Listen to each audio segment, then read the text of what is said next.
साहिब का विकास कहीं उड़ रहा है, कहीं टपक रहा है। हाल कुछ ऐसा ही है और उन्हें बचाने वाले कह रहे हैं, अरे ये तो तब बना था, आज नहीं बना है। लेकिन आज तो फिर बवाल हो गया, एक और जगह टपक गया, एक और जगह उड़ गया, और भी न जाने क्या कुछ हुआ। जरा छोटे से वीडियो में आखिर तक इन खबरों को मुलाहिजा फरमाइएगा।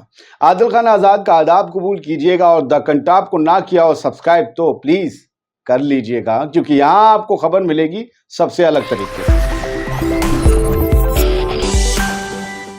रणविजय सिंह एक वरिष्ठ पत्रकार हैं। उन्होंने एक वीडियो शेयर किया है और कहा है कि अब तो आज राजकोट एयरपोर्ट का विकास सामने आ गया। राजकोट का 3 दिन में 3 एयरपोर्ट पर हादसे हुए। 27 जून को जबलपुर मध्य प्रदेश और 28 जून को दिल्ली एयरपोर्ट और 29 जून को राजकोट गुजरात। इसका उद्घाटन 1 साल पहले, आज वाले का विकास 1 साल पहले, उद्घाटन विकास कुछ कह लीजिए, लाल फीता 1 साल पहले उन्होंने ही किया था। ये नाम नहीं लेकर आए, हम कह देते हैं साहब। आप कहेंगे आपने भी नहीं लिया, तो हम कहते हैं कि वजीर आजम नरेंद्र मोदी ने इसका उद्घाटन किया था। हर जगह झंडी ट्रेन को वो दिखाते हैं, हर जगह हवाई जहाज का, एयरपोर्ट का कहीं उद्घाटन वही करते हैं। अब जो कल तक उन्हें बचा रहे थे कि वो दिल्ली वाले एयरपोर्ट तो वो यूपीए के टाइम बना था। अच्छा, नॉर्थ ब्लॉक में, साउथ ब्लॉक में जो अमित शाह साहब और वजीर आजम मोदी बैठते हैं, वो तो अंग्रेजों ने बनाया था। फिर अगर उसमें कुछ गड़बड़ी हो गई, उसकी छत गिर गई, तो क्या कहेंगे, इसके जिम्मेदार अंग्रेज हैं? आपको नाम बदलने के लिए थोड़ी ना हुकूमत सौंपी थी, आपको रखरखाव भी करना था, नई चीजें बनानी थी, पुरानी चीजों का रखरखाव भी करना था। जो आपसे 10, 5, 20, 25 साल पहले बन गई, उसका रखरखाव भी तो करना था ना। इसरो तो नेहरू जी ने बनाया था। फिर इसरो से जब रॉकेट उड़ता है, चंद्रयान, तो आप कैसे खड़े होते वहां पर? आप कहते हैं कि मोदी ले जाएंगे चांद पर भारतीयों को, सब मीडिया में चल रहा होता है। लेकिन जब वो छत गिर जाती है तो नहीं, तो जिसने बनवाई है वही जिम्मेदार है, हैं? तो मोदी जी जिम्मेदार नहीं है। इसरो हुआ, एम्स हुआ, ये किसने दिया? आईआईटी, आईआईएम्स किसने दिया? उसमें कुछ अच्छा हो जाए तो आपका, कुछ गलत हो जाए तो बनवाने वाले का नाम ढूंढो। अच्छा, एक और साहब, ये एयरपोर्ट की आज की थी, सब उड़े पड़े हैं। इसे एक तो बहुत शरारत के साथ अंग्रेजी हिंदी अखबार कैनोपी लिख रहे हैं। कैनोपी कुछ नहीं होता, ये छत है। कैनोपी बहुत छोटी होती, कैनोपी वाली छत है। अब बताइए, ढूंढिएगा कब इन्हें कैनोपी लिखा गया। ये उड़ गई। सऊदी अरब में, दुबई वगैरह में इस तरीके कैनोपीज बहुत हैं। वहां तो बवंडर आते हैं, रेतीले तूफान कभी नहीं उड़ती, यहां उड़ गई थी। क्या हुआ?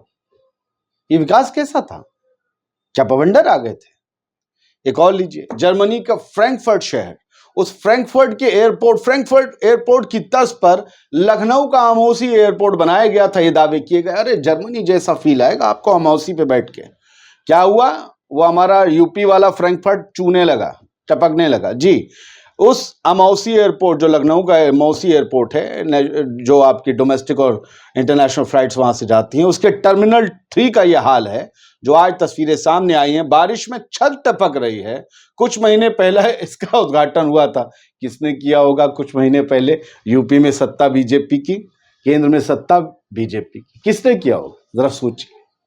अब नहीं आए वो लबुझन ने, ये तो यूपीए ने किया था, नहीं आएंगे। फ्रैंकफर्ट टपक रहा है और वो राजकोट वाला विकास उड़ गया। चलिए, ये सुधीर चौधरी साहब, सीनियर हैं हमारे न्यूज इंडस्ट्री में। ये भाई साहब वही बात कर रहे हैं, परसों हमने एक वीडियो में कही थी कि भाई वो अंग्रेजों का और मुगलों का विकास तो बड़ा सॉलिड था, आज तक नहीं टपक रहा, आज तक नहीं गिर रहा। याद है ना?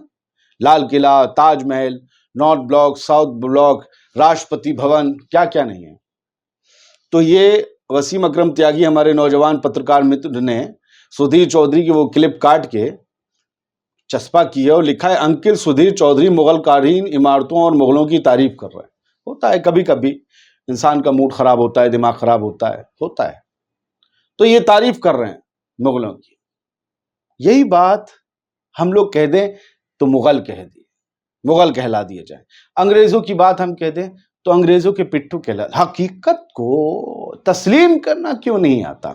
एक वीडियो आज वायरल हुआ और इसमें जो नफरती गैंग है, जो संतरा सेना है, जो नफरती गैंग है, जो नफरत में पले बड़े सींचे गए, वो एक मुसलमान एक ट्रेन की बोगी में वुजू बना रहा है, उसको लेकर ये बवाल फैलाने लगे और उसको लेकर टारगेट किया जा रहा है कि ये ट्रेन में जिहाद चल रहा है। आप लोगों ने कभी ट्रेन में सफर किया है? मंजीरे बजते हैं, भजन चल रहे हैं, न जाने कौन कौन से सांस्कृतिक और धार्मिक अनुष्ठान ट्रेन के अंदर ही अंजाम दे दिए जाते हैं, कभी प्रॉब्लम नहीं हुई। ये देश है हमारा, सारे लोग मिलजुल कर रह रहे हैं, उन्हें भी रहने का और बोलने का, वैसा करने का हक है। हालांकि वो हारमोनियम और मंजीरों में बहुत से लोग डिस्टर्ब होते हैं। ट्रेन में कब कौन सोएगा कोई टाइम तय नहीं है, कभी भी सो सकता है। बच्चे भी डिस्टर्ब होते हैं, वो साउंड बज रहा होता है। अगर देखें तो ट्रेन के जो रूल्स हैं उसके हिसाब से वो सही नहीं, लेकिन कोई टोकता नहीं है। लेकिन एक आदमी खामोशी से बिना बोले वुजू बना रहा है, वो बिना बोले खामोशी से दिल ही दिल में नमाज पढ़ लेगा, आयतें पढ़ लेगा, उससे एतराज है। एतराज नहीं है, एतराज नहीं है, ये दुश्मनी है, एक नस्ली दुश्मनी मुसलमानों से कुछ लोगों को। और इत्तेफाक और हैरत की बात है कि वो मेजॉरिटी से आते हैं, जिसमें बहुत अच्छे लोग पाए जाते हैं, ज्यादातर अच्छे ही हैं। लेकिन ये नफरती जो है ना, इस पूरे माहौल को खराब कर रहे हैं और हिंदुस्तान की इमेज को काला कर रहे हैं। ऐसे लोगों को, अगर हुकूमत सही हो, ऐसे लोगों को सुजा सुजा कर पीछे से डंडे मार के सुर्ख कर दे बंदरों की तरह। लेकिन इन लोगों का कुछ नहीं होगा। अभी नमाज पढ़ने वालों पर ये तनकीद जरूर कर देंगे। एक और खबर है, वसीम अकरम त्यागी हमारे पत्रकार मित्र ने ही, जो नए नवेले सांसद हैं, नवनिर्वाचित भीम आर्मी के चीफ चंद्रशेखर, उनका एक बयान शेयर किया है और इसमें चंद्रशेखर ने दोहराया है कि कावड़ यात्रा के लिए 10 दिनों तक पूरा रोड बंद कर दिया जाता है, लेकिन 20 मिनट अगर ईद वाले दिन नमाज हो रही होती है तो यह भाजपा सरकार कह रही है कि होने नहीं देंगे। 10 दिनों तक कावड़ यात्रा होती, ठीक है, आस्था है, जा रहे हैं पैदल, कितना पेन लेते हैं। और उस दौरान होता भी बड़ा हंगामा, कोई मर गया, कोई लड़ गया, किसी ने शीशे फोड़ दिए। कुछ लोग बदनाम करने के लिए ऐसा करते हैं कावड़ियों को, लेकिन आस्था का प्रतीक है ना कावड़। ये अगर आस्था है तो वो जो 20 मिनट की नमाज पढ़ रहे हैं वो भी आस्था है। साल में 2 बार होती है, 20-20 मिनट, 40 मिनट, 1 घंटा मान लीजिए। ये कावड़ यात्रा कितने दिन चलती है, कितने घंटे इस पे एंगेज होते हैं।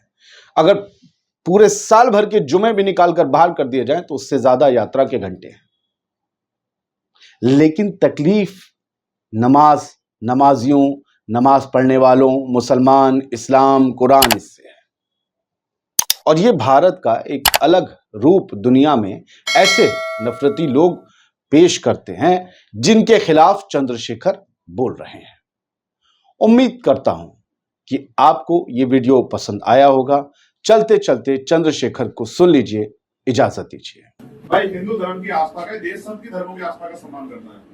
हिंदू धर्म की आस्था है, 10 दिन कावड़ चलता है, सारे होटल बंद होते हैं, अस्पताल बंद होते हैं। कई बार ऐसा हो कि अस्पताल जाना होता है लेकिन उनका साथ जा नहीं सकते, कहीं और को जाते हैं, परेशान होते हैं। लेकिन क्योंकि उनकी आस्था को ठेस ना पहुंचे और उनकी धर्म में कोई रुकावट ना, तो लोग सहते हैं उसको, वैसे नहीं सहते। लेकिन 20 मिनट अगर ईद वाले दिन नमाज हो रही है तो कह रहे होने नहीं देंगे। ये भाई पढ़ो, ये भाई पढ़ो। आप मुझे बताओ, ये सामूहिक होती है, ईदगाह पे होती है, तो सब लोग इकट्ठा होते हैं, तो कह रहे नहीं करने नहीं देंगे, करने नहीं देंगे, ये हो जाएगा, वो हो जाएगा। तो क्यों, क्या देश एक ही धर्म का है? क्या दूसरे धर्म के लोगों की इज्जत नहीं है? क्या उनका सम्मान है? उनकी कोई इज्जत नहीं है? क्या उनका कोई आस्था नहीं है?